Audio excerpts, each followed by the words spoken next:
Now, the Buckeye Extra podcast with Rob Oller, Bill Rabinowitz, and Joey Kaufman from the Columbus Dispatch. Welcome back to the Buckeye Extra football podcast. As anyone listening to this likely knows, Ohio State trounced Oregon in the Rose Bowl. Moving on to the college football playoff. We're here to talk about that beatdown of Oregon. I'm Joey Kaufman, joined by Rob Oller and Bill Rabinowitz. Bill, your backdrop looks nice. You are still in Southern California, it looks like. I am. I'm in Palm Desert, California, and I wanted to tape this in case we are doing a video one so people could see in the background. I'm sitting at a golf course and palm trees in the background. It's not a green screen, but back to this real golfers coming by. Hopefully none of them slice the ball. Could be in trouble. It's 80 degrees here and sunny. What's it like in Columbus, guys? Beautiful snow. It's very Christmassy, holiday feel. I wouldn't want to be anywhere else. Just kind of warms your heart. Well, the good thing is for you guys that I might be traveling back into a blizzard and maybe stuck in the Denver airport I might as well end up going to Dallas directly. So that could be your revenge. I guess it'll only be good news for us if we just delighted in your misery. Yeah. And Rob, you look, right. It must be the lighting in your room. You look like you got serious jaundice. I might after the last. You look like an Oompa Loompa. I gotta give a 30-second account. I probably am jaundiced after what happened on the flight out of Phoenix. We're 5 minutes from taking off, coming back to Columbus, and suddenly here a gentleman, I believe, about 5 rows behind me, start projectile vomiting. Oh my gosh. So 2 hours later, after the hazmat crew came in, we went back to the gate. I think we got into Columbus around 3 a.m., 2:30, 3 a.m. last night. So, the joys of air travel, I'll just leave it at that. And, no one was masking hardly on that plane. Your wife was, I'm sure. She was, yes. She's got some pre-existing. But everyone was masking, including myself, after that, just because of the smell. Jeez. Oh, no. Well, my wife got sick when I was in California. Now my daughter is sick. So I'm not near either one of them. So hopefully I'll dodge it somehow. But yeah, it's going around, right? And we know everyone's getting something. Well, it may have, I can't say whether it was a New Year's Eve overindulgence or not. But here we are, jaundiced, but still present. It may have been, just to segue back into our topic, it may have been an Oregon fan watching a replay of the game. Oh, no, it was an Ohio State fan probably thinking, we got to do this 2 more times. Can we maintain it? Yeah. Well, look, let's think most likely an Ohio State fan who started having a few celebratory drinks in the middle of the second quarter. Yeah. That was, Joey used the word beatdown. We thrashing is a good one. Pummeling, rout. This was one where you had to kind of trot out the synonyms for a blowout, because it was. I think we all expected a close game. There was a tiny part of me that thought not that would happen, but that Ohio State would win easily. I would not have thought 34-0 in the second quarter. I don't think anyone would have, except some of the players said they expected, a beatdown. It's easy to say that in the locker room, victorious locker room, but that's what a couple of them said. Yeah, it was as surprising. It was almost as surprising as the Michigan loss was. And not quite, but it was just the two extremes. It is shocking. That was shocking. This was semi-shocking, as I would put it. Well, we saw the best and the worst of Ohio State. I get your point about the Michigan loss, it being a result that you didn't really expect, because the conventional wisdom before the Michigan game was that Ohio State, there's no way you could lose to Michigan. And the conventional wisdom for this Rose Bowl was that it was going to be part 2 of a classic series, Ohio State and Oregon, maybe a preview of the national championship game, the 2 best teams in the country, and they were going to be these 2 heavyweights trading haymakers. You expected it to go into the fourth quarter. The sun would set in the third quarter. And man, the next 15 minutes are going to be great and all that. And a big play in the fourth could decide it. And maybe Dan Lanning could pull a rabbit out of the hat. Could Ryan Day draw something up special?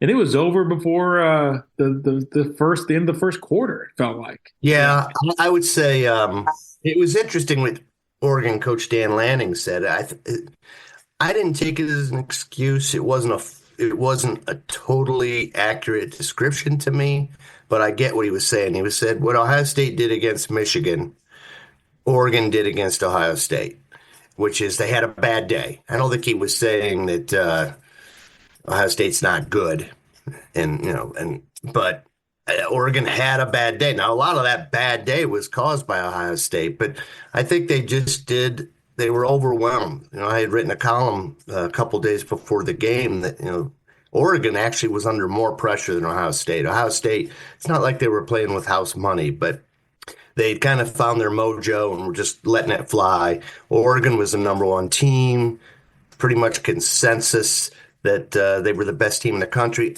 Even though Ohio State was favored by 2.5, that's a Vegas deal. They're trying to get action on the game.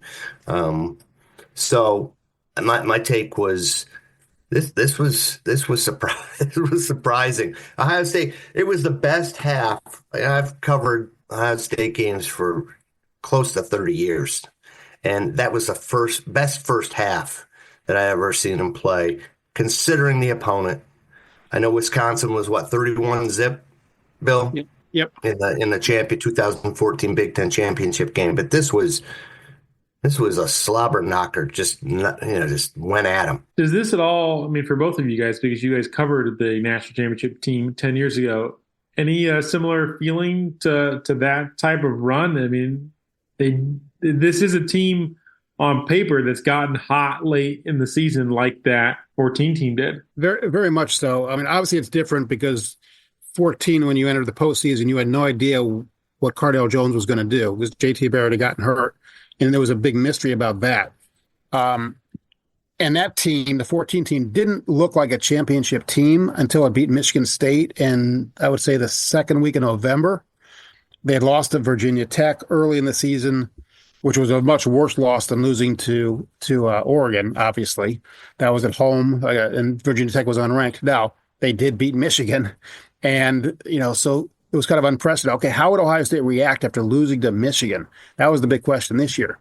And the other thing was nobody expected the 14 team to get to that point after losing Braxton Miller in the summer. And everyone expected Ohio State to be at this point. I mean, it is not a surprise that Ohio State is in the semis if you would ask people in August or September or October even. But after losing to Michigan, a second loss, you wonder where their heads were. You wondered about a lot of things, and they've come out and look like this. They look like a juggernaut. If Ohio State plays the way they did against Oregon, no other team in the country could play with them. I think that's just a fact. I mean, Texas is good, and they've got a lot of talent, but I don't think they've got Ohio State. Nobody had, first of all, they don't have Jeremiah Smith. That's one big difference. That to me is the most been impressive thing about their playoff push is how dominant he's been from the jump or this run. And I know he's been talented. People have talked about him all season. He's broken Chris Carter's records. He's been a highlight reel every game. You go back to the first game against Akron, he was making plays. You go to Michigan State and Iowa, he's making one-handed catches. But he's the person that's fueling this playoff run. If Ohio State wins the national championship, it's in large part due to Jeremiah Smith, who's playing a leading role in this act. He's not a supporting character. He's a lead man here. And that to me is the surprising part, because I think you probably have to go back to Maurice Clarett in 2002, where a true freshman has really powered a national championship team at Ohio State for the most analogous situation that I could possibly think of, because there have been other freaky true freshmen they've had, Joey Bosa or Orlando Pace and some of those guys over the years. But in terms of somebody who's integral to a national title team and the star of it, you think of somebody like Maurice Clarett. I mean, even Clarett was really hurt at the end of that year, and it was limited in the Miami game. He had the touchdown. He had the great play, of course, stripping the ball from Sean Taylor. It was probably the biggest play of the game. But he wasn't statistically, he didn't do all that much in the Miami game. And again, back then, that was the only postseason game. There was no Big Ten championship. There was no playoff. Yeah, maybe the difference. Yeah, Clarett was banged up, nicked up, but he was a difference maker. The team just became a different team when Maurice Clarett was on the field. The other thing, that offense was somewhat limited. They really didn't have anything else. I mean, they had Michael Jenkins, who still is one of the most, maybe the most underrated wide receiver in Ohio State history. But Claret was like the superstar. This offense has Emeka Egbuka. It has two really good running backs. It's got a quarterback who is probably better than Craig Krenzel was. And Craig Krenzel was the classic game manager. Right. But he was a leader and he was tough and he ran. He got interesting. He was the MVP, offensive MVP of that Miami game, or leading rusher. Yeah. Anyhow, Jeremiah Smith, I'm with you. I would say Jeremiah Smith is my one to the defense/defensive ends 1A.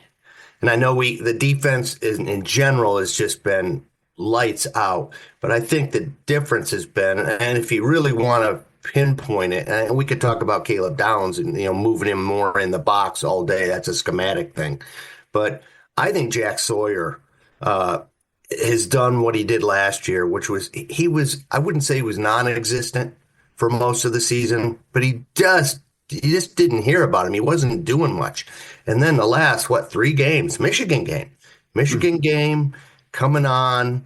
Everybody's improved. Sonny Styles, I mean, the DBs, everybody. But Jack Sawyer has sort of spurned JT Tuimoloau blowout. He's only been here 4 years. I mean, JT, I mean, he's improved. And that may be the Jim Knowles scheme, honestly. But regardless, I'm going to put the defense as a 1A.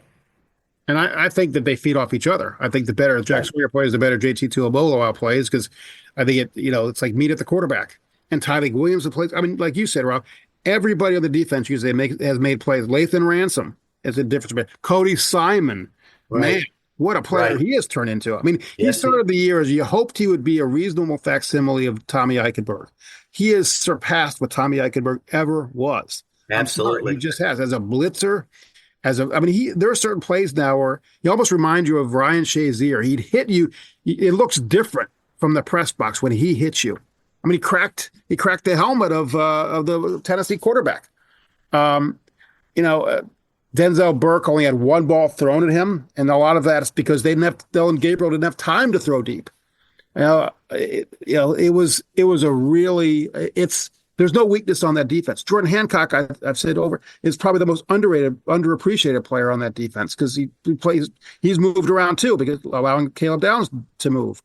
So it's an airtight defense pretty much. I think everybody from this defense will get drafted in the NFL. I know. I was talking about that with somebody else. I think you're right. I think every player on that defense, obviously it's not going to all be this year. Caleb Downs isn't eligible, but he'd be a top 10 pick, no doubt. He'd be the highest drafted player. I don't know if Caleb would be a top 10 pick, but I think he would be. I think he'd be a top 10 pick this year. You get into the NFL weeds of he plays safety, and that position is not always taken all that highly. But that's semantics. The larger point is this defense is stacked at every level that they have. And when you talk about them feeding off each other, the offense, the defense, this defense seems to play better when Ohio State has a lead, because it's forced both Oregon and Tennessee into some obvious passing situations. And those guys, Jack Sawyer and JT Tuimoloau, could just tee off. They can dial up some pressure with Cody Simon.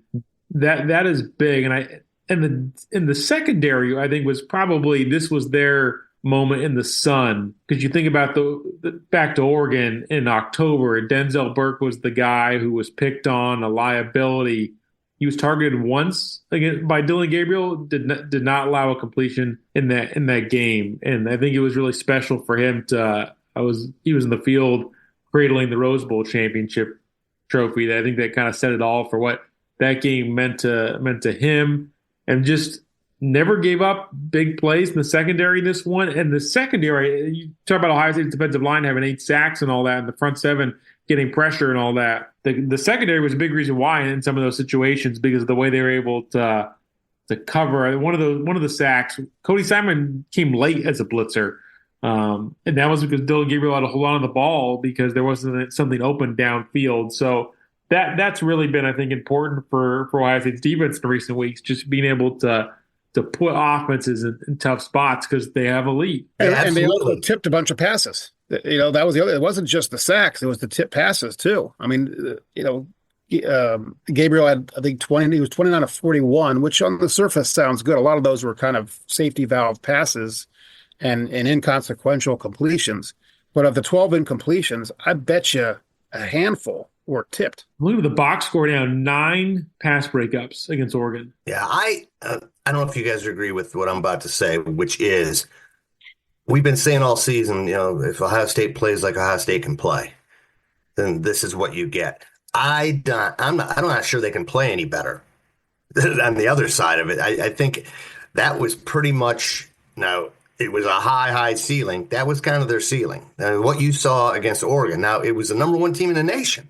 So, yeah, they gave up 21 points kind of late. The outcome, it was 34-0 at one point. How do you play better than that? Well, I guess if you play 80% of that, if you're 80% of what they were the first half against Oregon, is that good enough to beat Texas? Maybe it is. I want to quibble with one thing. People have, and it's not just, I guess, you or anybody in particular, but just the way we've talked about this win over Oregon, the common thought has been, this is the team everybody expected to see all year.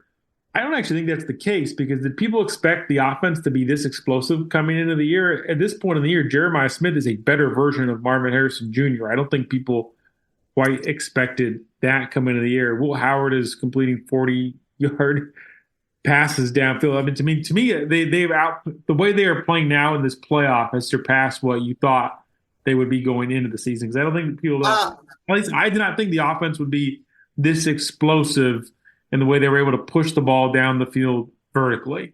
I thought cumulatively, did anyone think that Jeremiah Smith would be this good? I think you're lying if you said yes.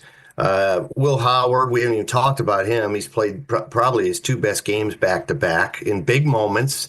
But I thought, and Trevian Henderson's run hard. This is going to sound a little odd maybe, but and he's not been disappointing, but if there's one offensive player that I thought was just going to be lights out this year, it's Quinshon Judkins.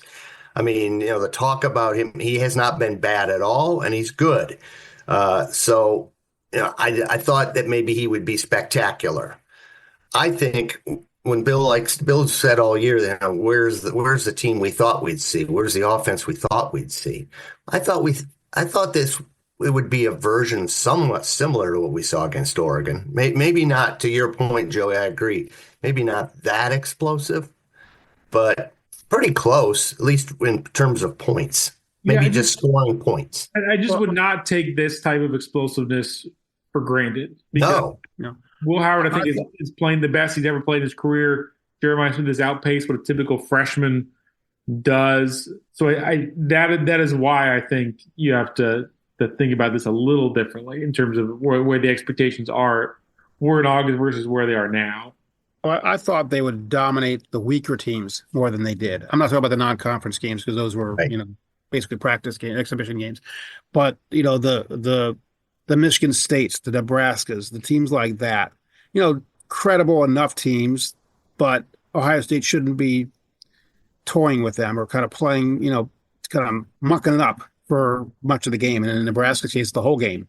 I mean, I just didn't think that would happen. I don't think anyone expects a team to play the way Ohio State did against Oregon. I mean, that's a special day when you're in the zone and everything's clicking, and that's just not going to happen. I don't think anyone expects that to happen every week.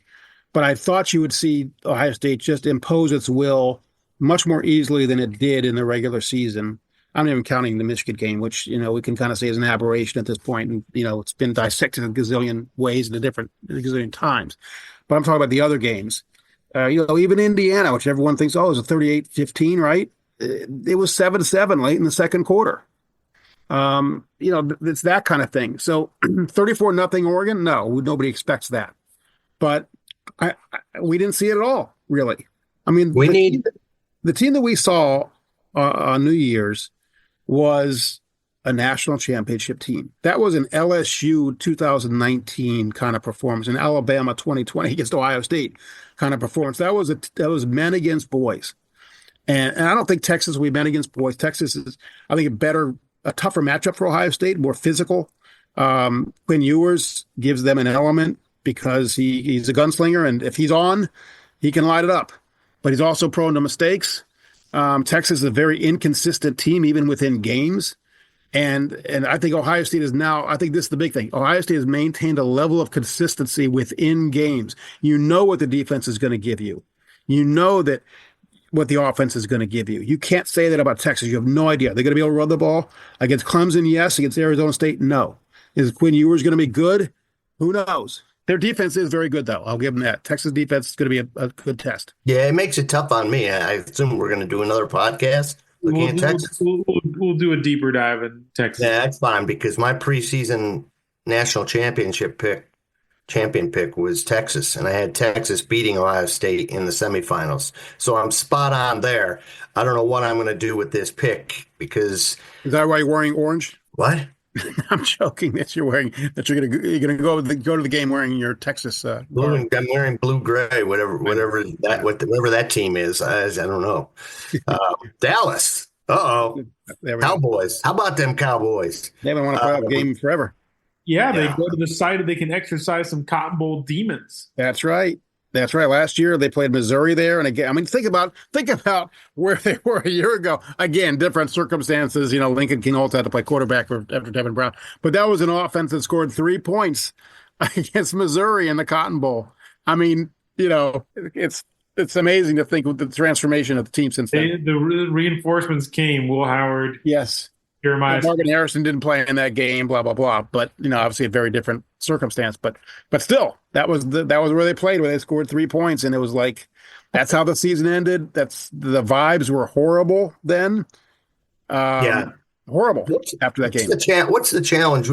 Ryan Day really harped on this today in his press conference, which was, you know, it's back to business. We got to get back to business. And it was interesting. You know, Bill and I have done this a long time. Joey's actually done it pretty long too. They had an open locker room, and the vibe and the mood in the locker room felt like a national championship win. You went in there, it was loose. Very rarely, I mean, under this new system, you never had an open locker room. What that means is the media is allowed in after the game. The media is never allowed in. In the NFL, media gets in the locker room. In college, media is not allowed in the locker room regular season until you get to the playoffs or into the national championship game. It's always been in the national championship game. And now it's going, you know, it was the Rose Bowl. It's going to be the Cotton Bowl, we learned. It's going to be an open locker room. And I assume the national championship game. And the mood was very up. It was very much felt like, you know, this team has won it all already. And they haven't. And Ryan Day made very clear not to let that be the narrative that we've arrived. I did not get that. They're allowed to celebrate. They're allowed to feel good about it. From my perspective, maybe not from theirs, but my perspective was this is a team that's feeling its oats, which is good. And it was just a weird feel because of this new format. It almost reminded me of in the baseball playoffs where they win the division series and they all pop champagne in the locker room and they go to each round and they celebrate in such euphoric fashion. I mean, it's the goofy setup with the bowls being a part of each round. It does create that because there's an actual trophy presentation after you win the game on the field. They shoot confetti. That'll be how the Cotton Bowl is for whoever wins next week. So that is the quirk of the system. They're cutting down the nets. The other thing is that, you know, look, this was an exorcism in some ways. They beat the team. They beat them in October. And the fact that it was at the Rose Bowl, which, you know, doesn't mean as much to these players as it did to people of our generation for a Big Ten team, but it's still special. I think the Rose Bowl is still special. They know the history of Ohio State and the Rose Bowl. So I think winning it there was special. And I think the biggest part of what you're describing, Rob, is I think they now feel like this is who we thought we were. And we've proven it twice now. We can forget about Michigan. That was an aberration. This is who we are. We're a confident team. I didn't get the sense they thought it was over. I mean, in fact, several players I talked to said, we got a long way to go. You know, we still have 2 more games. It wasn't like it's over, you know, and they're overlooking Texas at all. But I think the vibe is that they just feel completely confident in themselves. Hey, the biggest win of the season was a loss. You're saying Lost to Michigan, and well, we don't need to get into that too much, but I will contend that everything changed. Everything, including the coaching mindset. I'm curious what kind of emails you got, because you wrote a column basically saying that Zero. Nothing. No comments. No comments. I think it was just, well, when you're right, when you're 100% right, like I was with that column. Spoken like a true columnist. Obviously it was, you don't want to lose to Michigan, but player after player, including, Igmanosin, said, we're probably not here. Probably not. This probably doesn't happen. I don't think they said we're probably not here, but what happened against Oregon probably doesn't happen if what happened to Michigan hadn't happened. I wonder how long that game can remain a catalyst in this run, because they lose to Michigan. It obviously lights a fire under them against Tennessee. You go prepare for Oregon. You can have that laser focus on them because, hey, you're trying to avenge a loss from earlier in the season. Now you have Texas, and so you kind of continue that momentum. I don't know. It's solely I see what you're saying. I see what you're saying. I think they filled the gas tank after Michigan, and there's still gas in the tank. So if you're saying, it could run out, that's a fair question. I don't see it. I think Michigan's in the rearview mirror, and they're, like Bill said, they're kind of riding on what happened against Tennessee and now what's Oregon. That is a little more the focus and what's fueling it, other than just the Michigan loss. I don't think they get to where they are without the Michigan loss, but I think they're riding high. Now, if they run out of gas, which could happen, we'll get into that and what we think, is going to happen, but in another podcast. But the vibe I get, the sense I get, is that they feel they're a championship team, and they are finally living up to what they thought they could be. They are. I think a lot of it is that first of all, this is a very faith-oriented team, and I heard a lot of players say that everything happens for a reason, and that this was, I hesitate to even go there, but this was essentially God's plan. That they don't understand why things happen the way they are, but they believe that the Michigan loss happened for a reason, that all the issues that they've had happened for a reason. I think that whatever players meeting they had, that players and coaches meeting that they had, things got really heated. I think that was the turning point, because they could have gone one of two ways, and they went the right way. All these guys came back. You have to think about that. All these guys came back to win it, and they see two of their three big goals gone instantly. The Big Ten championship game and beating Michigan. They had one thing left, and that was this. And I think they decided, okay, we didn't get two of our three goals, but the biggest one is still out there. And what are we going to do about it? Are we going to bitch and moan and say we lost the first two goals and let's just think about the NFL? Or they say we have our goal, the biggest goal left. And the other thing is, they just believe in themselves. They worked so hard, and this is it for them. They know, and they want to play. You heard this today. You heard it Wednesday. They want to play one more game with each other. They don't want this to end. They want to play one more game with it, and then next week they'll play one final game. It'll be like a celebration for them that they get to play with each other one more time, because after this they're not, and they know the NFL is different. NFL is a business. It's transactional. You'll never have the bond with teammates the way you will as college champions. It's even different than Super Bowl champions. There's just this time of their life, being young adults, growing up together. They've grown up since the time they were 18, last 4 years together. It means a lot to them. And so I think that's what's propelling them. The Michigan thing was the catalyst. That was the spark. But the idea that they can finish this the way they want, as they call themselves, brothers, is driving this. I think it's especially true for, you think about some of the newcomers, Caleb Downs and Jeremiah Smith, who have only been at Ohio State for this year. But so many of the guys on the team have Trayvon Henderson, Emeka Egbuka, the whole defensive line, Cody Simon, Denzel Burke. These guys have been playing for Ohio State since 21 and 20. It's a very upperclassman type team who put a lot into the program, and this is legacy stuff for this group, and they've had a lot of cohesion playing together. As soon as the season ends, these guys scatter. These guys are going to go to start training for the combine, and they'll see each other again. I'm not saying they'll never see it, but they'll never be together again. Now, this group will never, unless they have a big reunion, will never be together again. And so they're there for a reason. They're there to win a national championship. The natty or bust thing is real. And now they can see it. Even with the start of the playoffs and it's 4 games, it seems so long. It's a month-long process. Now they can see the finish line. And they've beaten probably the best team they were going to face. They beat Oregon. I think Oregon probably is the best team on paper. That they could play Texas. They will play Texas, and then they would play the winner of Notre Dame, Penn State if they win that. So Oregon, I think that would be fair to say. I mean, they were the 1 seed, and they only have the best offense. I thought. I go back to Ryan Day, and he said all the things we've just talked about accurate.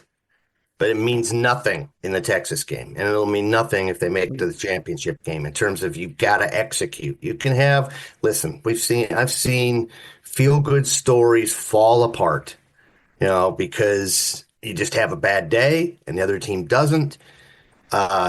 If they play like they did against Oregon, they're going to win it all. To me, the biggest, we talked about some of the intangible stuff as far as the way they've responded since the Michigan loss. But, Bill, you wrote about this today, the fast starts that they've had, the way they've drawn stuff up early in games, getting Jeremiah Smith the ball on a crossing pattern behind the line of scrimmage, just drawing up some stuff you haven't seen all that much, I think is going to continue to be really important for them, and just the way they're able to shape games. Ryan Day talked about it during a Friday press conference, which is the day we're recording this, on how he's been involved more in game planning in the playoff stage. He's taken a back seat to that, obviously, this year with Chip Kelly's arrival. But at this point in the season, it's a little bit of an all-hands-on-deck type situation. And that to me, I thought was striking a little bit, just the way they're able to manage things. And you give Ryan Day and Chip Kelly some extra time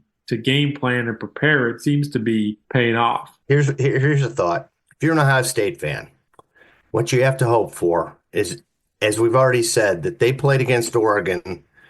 They look like 2019 LSU, 2020 Bama. Those two teams were dominant all the way through and won it all. And I think that LSU game was a little closer. People act like they won 40-0. It was Joe Burrow, but that was a great game against Clemson? Clemson, yeah. But they still played well and pulled it out, and they were just dynamic. So if you think that this Ohio State team are those two teams, then they're not going to have too much of a problem against Texas or whoever the title game is, because they're that good.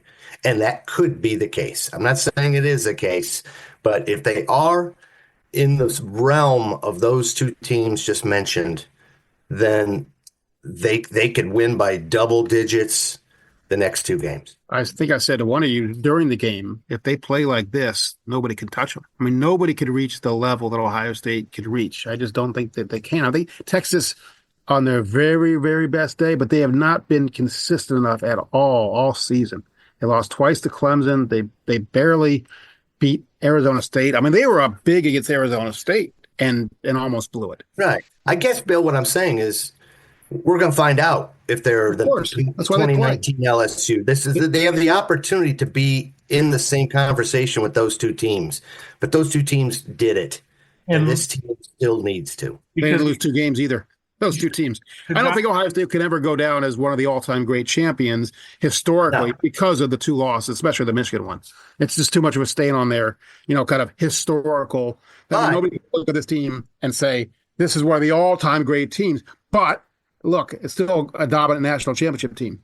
They can say it was the best earned championship in history. That's a good point. I think they could say that. I mean, you've overcome more. You're gonna play more than anyone else. I mean, you used to have to play 1 game. You played two games, right, or whatever. Now it's remember the whole conversation earlier this year about Ryan Day's record in top 10 games after the first Oregon loss. Then they beat Penn State and Indiana in November, and then you beat Tennessee and Oregon to open the playoff. They will have to beat 2 more top 10 teams to end the season. So after that, if they're going to win the national championship, they're going to end up beating 6 top 10 teams. Yeah. Right. So in that way, yeah. I mean, that's a good point, Rob and Joey, because in terms of well earned, absolutely nobody's gone through the path that Ohio State will have had to go through. But it's a shame in a way that they have the 2 losses, because if they didn't, you could make the case, okay, where does this rank all time? But look, that's you could still make that case even with those 2 losses, because I'm sorry, like 25 years ago, they crowned national champions by you play 1 bowl game against maybe a top 10 team, maybe not, depending on the conference affiliation, and then a bunch of sports writers and coaches would vote for the national champion. And what do coaches know? What? And what do coaches know? Oh, guys, they lost 2 games by a total of 4 points. Yeah, that's nothing to be ashamed of. You lost to Oregon in one of the toughest places to play. Now we sound like we're totally work for the program. But I'm with Joey. I think that this will go down is one of the great teams if they do what those other 2 teams, the LSU and the Alabama, did. If they just dominate Texas, if they dominate Notre Dame or Penn State, which I think Penn State. We'll save that for later. That would be an intriguing matchup, no matter what. Different than they were. Yeah, and just the second team and weird things can happen. But if you win the next 2 games convincingly, I think you're right there. And in fact, I would say this. Here we go. If you win the next 2 games convincingly, then you get into that. How would this team do against the 14 team? How would this team do against the 0-2 team? And I'm telling you, if they get it done the next 2 games and look like they did against Oregon, the team that beat Oregon could play with any team in Ohio State history. There's no question about that. And maybe beat them. Probably could beat them. Look, this is the 14 team was a special team because a lot of our sophomores, for one thing, as the 68 team was too. And now, 68 is a very different era. I still think the most talented team, other than this one, was the 19 team, the one that lost to Clemson in that crazy game. In terms of pure talent, that the 19 team against this team would be a hell of a game. The 95 team, 96 team, Eddie George, and Terry Glenn, Bobby Hoying played in the NFL. There's been a lot of talent. I mean, Mike Vrabel, Fickle. Well, sure, of course. I'm just saying that this team would rank up and be able to hang with any. Yeah, if you were like doing a video game of this team, and you said, okay, pick 2 teams from Ohio State history to face off against each other. If they do what you think they could do, yeah, that would be one. I'll take the 24 team. Thank you. Give me Jeremiah, give me Caleb Downs, give me Emeka Buka, give me Travion, give me the defense, whatever. Yeah, I'll take my chances. I think the 19 team was great. The 14 team became great. I mean, the dominance, obviously it was 42-35 against Alabama in that game, and Alabama was actually a slightly down Alabama team by their Saban standards, slightly down. They didn't have a great quarterback, but they beat them. I hate to say this, but what? I think I know I'm taking Will Howard over Cardale Jones. Oh, you're not hurting my feelings. Ultimately. They got 2 more games to win here. Oh, exactly. Right. That's right. That's why what Ryan Day was saying. We can say this. They better not be thinking this. After the breaks, we got 2 more games.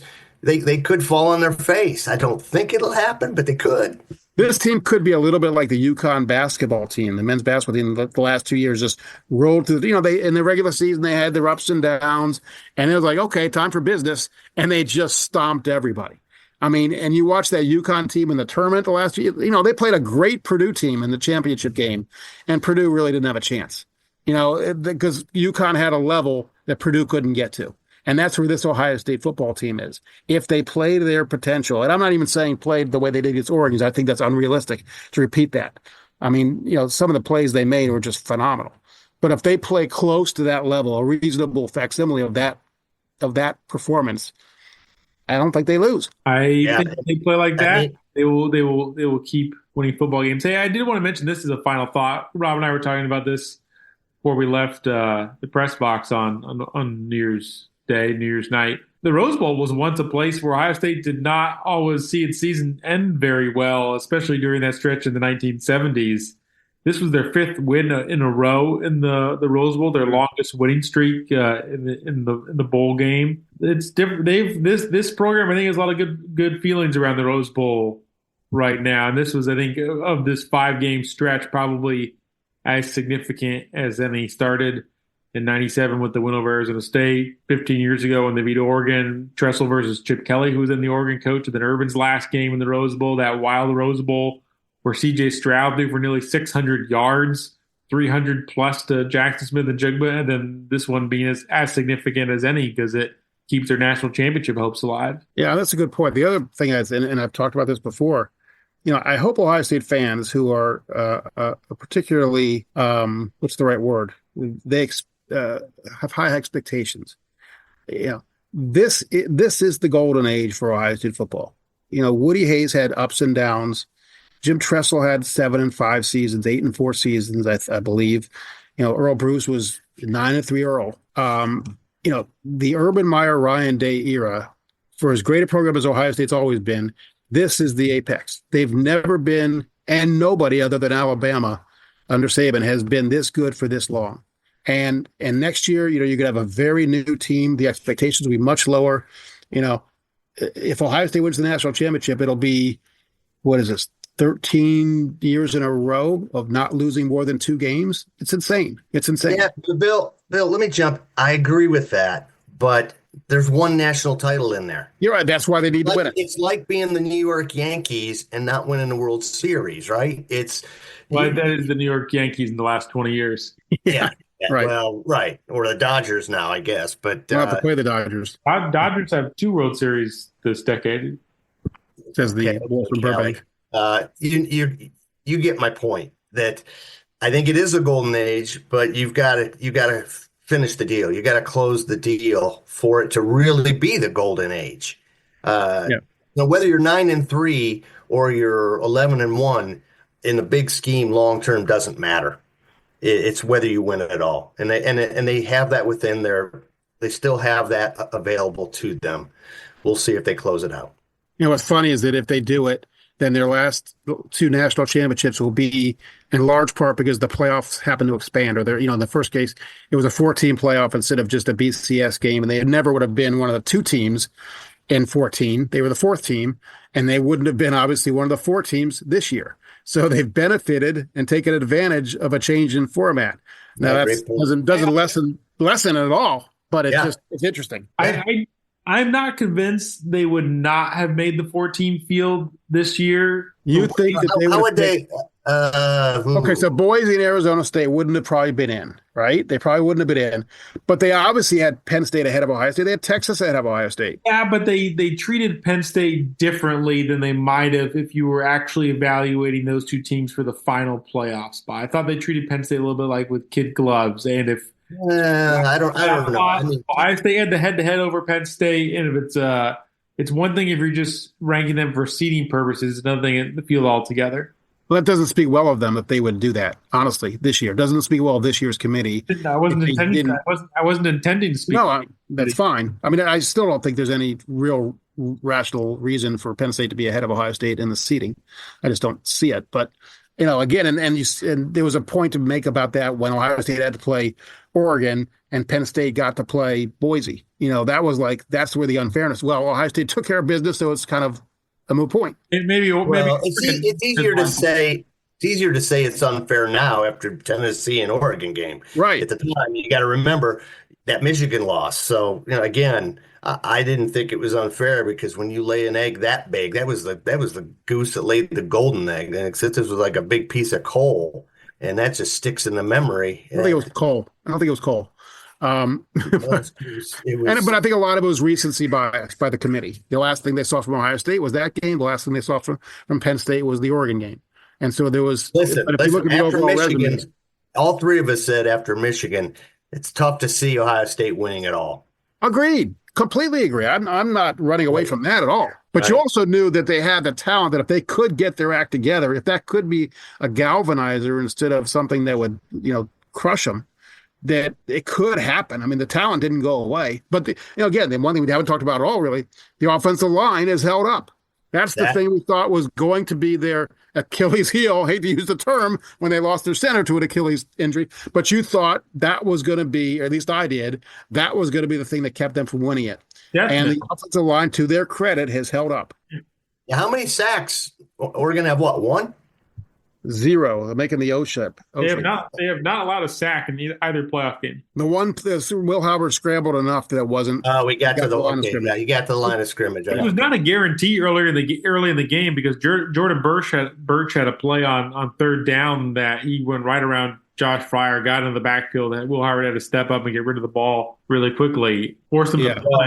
There's your unsung hero. I know everyone's talking Donovan Jackson's the unsung hero for stepping out the left tackle and getting it done. And maybe if you're talking about an individual, yes. But the line play, what Joey just said, not allowing a sack, because you give any quarterback time, and if they're a B plus to A minus quarterback, they're gonna find the guy, especially when you have these guys running routes. But all he needs is time. Is it fair to say that if Ohio State can give Will Howard time in the next 2 games, they're a lock? I'm not going to say a lock because I think Quinn Ewers is talented enough, and they've got game-breaking players that they can have a shootout, and then who knows how it plays out. Yeah, that's fair. So I'm not going to say lock, but I will say that it goes from a 60% or 50% chance to a 90% chance. Yeah. The line's it. No, so shout out to we saved the biggest. I mean, give credit to Carson Hinsman, who was a forgotten guy. The starter last year, didn't play all that well. Yeah, was forgotten, and then he had to step in guard and then tackle. Montgomery, he was right. He didn't see the field. Right. He was in spring practice. He was a guy who saw first team reps and then completely disappeared from consciousness, essentially for, almost the whole season. And he's played very well. Josh Fryer, not the most talented guy in the world. It's funny. That's kind of Ohio State's right tackles in championship season. Darrell Baldwin was not, he was not an NFL player, but he was good enough to win. And I think Josh Fryer is such a tough guy. I mean, tough guy physically, tough guy mentally. I asked him in the locker room, this is my analysis, about the Michigan game. And I said, was that the low point of your career? He said, it was the low point in my life. My life. I said, you really mean life? And he said, yes, that's how hard it was. And he gutted through the Tennessee game with a bad ankle. He got hurt in that game and gutted through it. He was a 3-star guy and has taken a lot of criticism because he's not the most talented guy in the world. But, guys like that win you a championship. They gut it out. They're good enough. They're tough enough, and they inspire people. Well, I think that's sort of why Ohio State is here. Any other final thoughts before we wrap up? Any other things we want to touch on before we segue? I think I have to put more sunscreen on, though. It's very warm here in Palm Desert, and I might have gotten. I think Joey and I are going for a sleigh ride. It's so wonderful. The snow on the branches, the pines. Wonderful here. I hope it's a good sleigh ride like in Christmas Vacation where they go down the... I don't want to. No. Well, thanks for listening. I think it's going to be... every game is going to be intriguing. There's a storyline there coming up. Now, it's not going to be Ohio State, Boise State, type of deal. This is two true blue bloods. And then after that, you've got Notre Dame or Penn State. Big names, so it should be fun. Yeah, I was visiting with my parents in Southern California. It was a USC household, still is a USC household. So we were talking about some of the Pete Carroll days, and that program is no longer relevant in the grand scheme of things. So it's for an Ohio State fan, enjoy some relevant football in January. The expanded playoff gives you even more relevant football games to watch this time of year. So enjoy it. And a shout out to Joey's parents for a delicious meal and some great oranges. Yeah, they have an orange tree in their backyard. Delicious. If you need a second career, Joey, you could go into the orange selling business. Just had one before this podcast, and they just get better and better. Those babies are ripening, and man, we packed a suitcase with we had to pick up some wine we had left with them, and I also brought back oranges. So it was like truly a West Coast suitcase with wine and oranges coming back. But you didn't have projectile vomiting though. No, so it'd be tough to match. I only had coffee yesterday, trying to stay awake and all that. Well, thank you for listening. We will be back. We'll preview the Texas game as we get closer to the game. Should be a great one in Arlington. And how different things feel than a month ago. 2025, Bill. Things are trending well for Buckeye Nation. Thanks for listening, everybody. Be sure and subscribe to the Buckeye Extra podcast in the iTunes Store, the Google Play Store, or on Stitcher.